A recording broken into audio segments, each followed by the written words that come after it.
Hello दोस्तों, नमस्कार। हल्द्वानी उत्तराखंड से मैं डॉक्टर राम सेवक वर्मा अपने यूट्यूब चैनल होम्योपैथी सिंप्लीफाइड में आपका स्वागत करते हैं। दोस्तों, आज के अपने हेल्थ केयर के इस एपिसोड में बात करते हैं एनोस्मिया के बारे में। एनोस्मिया यानी गंध न आना। एनोस्मिया का मतलब होता है गंध न महसूस कर पाना। दोस्तों, क्या आपने सर्दी के दिनों में ठंड और फ्लू के दौरान बंद नाक की वजह से किसी भी चीज़ को सूंघ पाने में असमर्थता महसूस की है? ऐसे में आप खाने की महक, फूलों की खुशबू या किसी भी चीज़ को सूंघ पाने में अपने को असमर्थ पाते हैं। इसी को एनोस्मिया कहा जाता है। दोस्तों, जब थोड़ी थोड़ी गंध आए यानी गंध आपको हल्की महसूस हो तब इसे हाइपोस्मिया कहा जाता है, और जब गंध पूरी तरह से ना आए तब इसे एनोस्मिया कहा जाता है।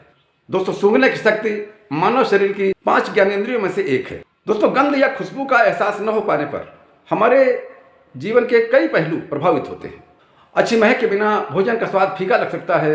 एक भोजन को दूसरे भोजन से अलग कर पाना मुश्किल हो सकता है।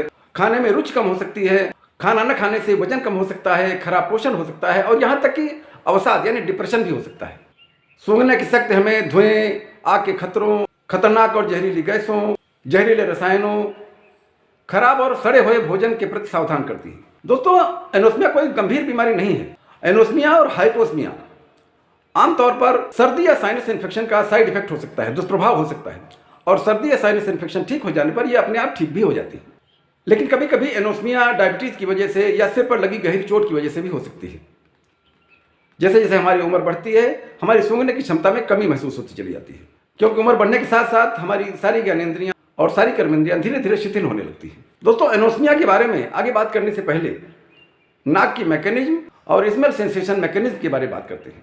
दोस्तों, जब हम सांस लेते हैं या सूंघते हैं तो वहाँ पर मौजूद हवा में जो गंध के मॉलिक्यूल्स हैं वो हमारी नाक में पहुँचते हैं, और नाक के अंदर स्पेशल टिश्यूज के बने हुए एक छोटे से पैच पर जाके डिजॉल्व होते हैं। नाक के अंदर ये छोटा सा पैच स्मेल सेंसिटिव नर्व्स का बना होता है, यानी संवेदी तंत्रिकाओं का बना होता है। यहाँ पर जो नर्व्स होती हैं, इनकी सेल्स का सीधा कनेक्शन हमारे ब्रेन से होता है। गंध वाले मॉलिक्यूल से ये स्मेल सेंसिटिव रिसेप्टर्स जो हैं ये एक्टिवेट हो जाते हैं और ब्रेन को संदेश भेजते हैं। ब्रेन प्रोसेस करके हमें गंध का एहसास कराता है।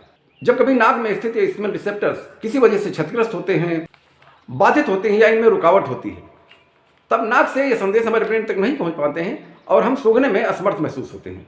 दोस्तों, हमारे ब्रेन से 12 जोड़ी क्रेनियल नर्व पूरे शरीर को निकलती हैं, यानी 12 जोड़ी क्रेनियल नर्व बाएं तरफ के अंगों को नियंत्रित और संचालित करती हैं, और 12 जोड़ी क्रेनियल नर्व हमारे शरीर के सभी दाहिने अंगों को नियंत्रित और संचालित करती हैं। दोस्तों, ये 12 अलग अलग नर्व्स हमारे शरीर के अलग अलग अंगों को गवर्न करती हैं। इसमें से पहली क्रेनियल नर्व जो एक सेंसरी नर्व है, यानी एक संवेदी तंत्रिका है जो हमें गंध का एहसास कराती है, इसे ओल्फैक्टरी नर्व कहते हैं। हमारी सूंघने की क्षमता इसी नर्व पर निर्भर करती है। दोस्तों, एनोस्मिया का मुख्य लक्षण किसी चीज़ की गंध को महसूस न कर पाना है। इसके साथ साथ कई अन्य परेशानियां भी होती हैं। इसमें लगातार खांसी आना हो सकती है, लगातार नाक बहने की परेशानी हो सकती है, बुखार, सिर दर्द, छींके आना, नाक की जड़ में दर्द और सांस लेने में परेशानी भी महसूस हो सकती है। दोस्तों, सूंघने की क्षमता अचानक भी समाप्त हो सकती है और धीरे धीरे भी इसमें लॉस हो सकता है। सामान्यतः एनोस्मिया कई सामान्य मेडिकल कंडीशन का साइड इफेक्ट होती है, दुष्प्रभाव होती है, जिसमें नाक को अवरुद्ध करने की स्थितियां हो सकती हैं, जैसे एलर्जिक राइनाइटिस है, साइनसाइटिस है, कॉमन कोल्ड है, नेजल पॉलिप्स हैं, इन्फ्लुएंजा या नेजल एलर्जी भी इसका कारण हो सकती है, जिसमें नाक के रिसेप्टर्स को प्रभावित करने की और ब्रेन को संदेश भेज पाने की नर्व्स प्रभावित होती हैं। वे सभी स्थितियां हो सकती हैं। इसके अलावा high BP, brain tumour, Alzheimer's, Parkinson's, multiple sclerosis, apoplexy, hypothyroid या नेजल एलर्जी भी इसका कारण हो सकती है। दोस्तों, बात करते हैं कि कौन कौन सी होम्योपैथी दवाइयाँ इस परेशानी से पूरी तरह से निजात दिला सकती हैं।